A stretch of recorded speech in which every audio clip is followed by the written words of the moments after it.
Experiencing schizophrenia in one word can be terrifying. Living in the now can be one of the hardest things to cope with. I was 24 when I first started hearing voices.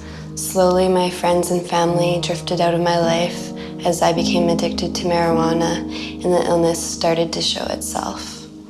I didn't want people to think that I was crazy. I would hear up to 30 to 40 different voices at once. Some of them sounded like celebrity voices, others sounded like my family.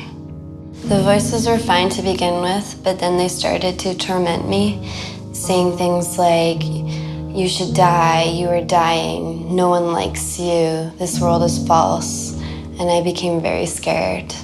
My name is Adria Roberts. I am someone living with schizophrenia. One day, the voices set me on a path.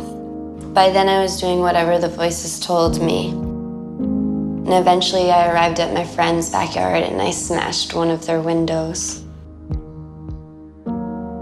After that incident, my friends realized that something bigger was going on. The police took me to the hospital and I checked into the psychiatric ward.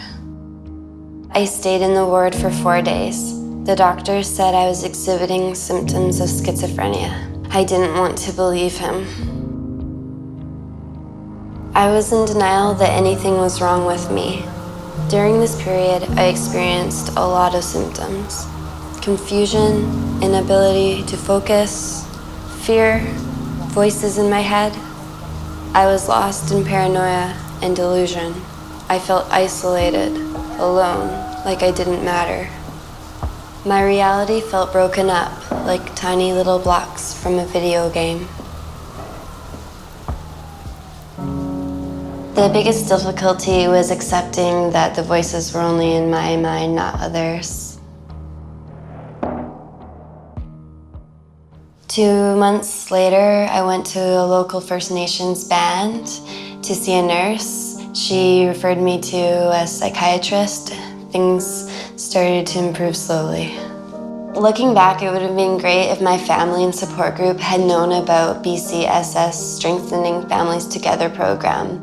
It would have made my recovery easier. Today I'm very well taken care of. I have a doctor on my team that makes sure that I stay healthy and function better. I have a social worker who checks up on me, and I'm part of an EPI group that keeps each other accountable for how we're doing. All these factors have helped my recovery. If I could tell you anything, it would be to take the tools that Strengthening Families Together offers and to try to understand what your loved one's going through. They need your support and love.